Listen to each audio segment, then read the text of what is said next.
அனைவருக்கும் வணக்கம். எதிர்நீச்சல் தொடர்கிறது சீரியலில் இன்றைக்கி எபிசோடில் என்ன நடக்குதுன்னு தான் இந்த வீடியோவில் பார்க்க போகிறோம். ஈஸ்வரி போய் ஆதிகுணசேகரன் கிட்ட பேசுகிறாங்க. அப்போ ஆதிகுணசேகரன் கேட்குறாரு, அப்போத்தான் என்னை பற்றி எதனா தப்பாக சொல்லிச்சா அப்படின்னு சொல்லி கேட்குறாரு. அதுக்கு ஈஸ்வரி சொல்கிறாங்க, அப்படிலாம் இல்லைங்க, எல்லாம் நல்லபடியாக தான் சொன்னாங்க அப்படின்னு சொல்லி சொல்கிறாங்க. அதுக்கப்புறம் ஈஸ்வரி தர்ஷன் கல்யாணத்தை பற்றி பேச ஆரம்பிக்கிறாங்க. நீங்கள் ஏன் தர்ஷன் கல்யாணத்தை ரிஜிஸ்டர் பண்ணல அப்படின்னு சொல்லி கேட்குறாங்க. அதுக்கு ஆதிகுணசேகரன் சொல்கிறாரு, அவன் முன்னாடியே எல்லாத்தையும் சொல்லியிருந்தா பண்ணியிருக்கலாம், அவன் நிச்சயம் பண்ணி எல்லாமே முடிய போகிற கடைசி நேரத்தில் வந்து சொன்னதுனால தான் பண்ணல அப்படின்னு சொல்லி சொல்கிறாரு.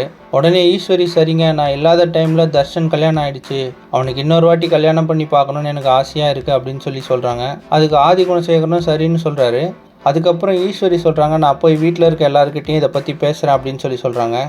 அதுக்கப்புறம் ஆதிகுணசேகரன் சொல்கிறாரு, எல்லாருக்கிட்டேயும் போய் இதை வைக்கலாமா வேண்டாமான்னு யோசனைலாம் கேட்கக்கூடாது, முடிவு பண்ணிட்டேன் அப்படின்னு தான் சொல்லணும் அப்படின்னு சொல்லி சொல்கிறாரு. அதுக்கு ஈஸ்வரியும் சரின்னு சொல்கிறாங்க. அதுக்கப்புறம் பார்த்தீங்கன்னா ஆதிகுணசேகரன் எல்லாரையும் ஹாலில் கூப்பிட்டு ஈஸ்வரி ஆசைப்பட்ட விஷயத்தை பற்றி சொல்கிறாரு. அப்போது நந்தினி, ஜனனி, ரேணுகா கிட்டலாம் உங்களுக்குலாம் ஓகேவா சொல்லி கேட்குறாரு. அவங்களும் ஓகேன்னு சொல்லிடுறாங்க. அப்போ விசாலாட்சி சொல்கிறாங்க, நல்ல நாள்லாம் பார்க்க வேணாமா அப்படின்னு சொல்கிறாங்க. அதுக்கு ஆதிகுணசேகரன், சரிம்மா பார்த்துடலாம், அடுத்த வாரத்தில் ஏதாவது நல்ல நாள் வருதான்னு பார்த்து அப்பயே இதை செஞ்சு முடிச்சிடலாம் அப்படின்னு சொல்லி சொல்கிறாரு. அதுக்கப்புறம் ஆதிகுணசேகரன் கதிர்கிட்ட, இந்த அறிவுக்கரசி கல்யாணத்தை ஏதோ பதிவு பண்ணி வச்சுக்கிறேன்னு சொல்கிறாங்கல்ல, அதை முதல்ல கேன்சல் பண்ணோம், அப்படியே இந்த கல்யாணத்தையும் நம்ம ரிஜிஸ்டர் பண்ணோம் அப்படின்னு சொல்லி சொல்லிடுறாரு.